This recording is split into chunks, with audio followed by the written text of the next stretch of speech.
La comissària europea de preparació i gestió de crisis i igualtat, que es diu així, Hadja Lahbib, que va sortir fent aquell vídeo amb una bossa tota així de moda, no? I va començar a treure coses i va dir el diner és en efectiu i una llinterna i una mica d'aigua i no sé què. Bueno, això com va anar? It's Hadja Lahbib. Welcome to What's in My Bag Survival Edition. First up, my glasses. Super important if you want to see what is happening or not. Se'ls en va anar la olla o què va ser això?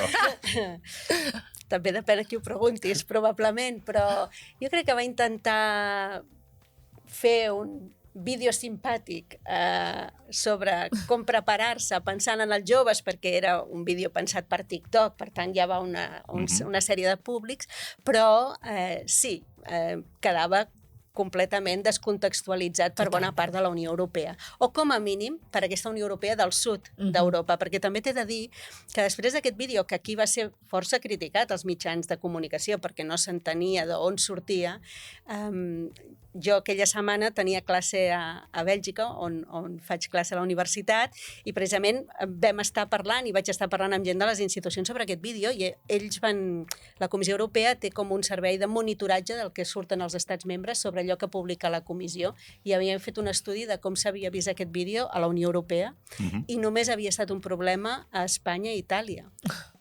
Per frívol o per alarmista? Sí, per aquesta idea de que era frívol.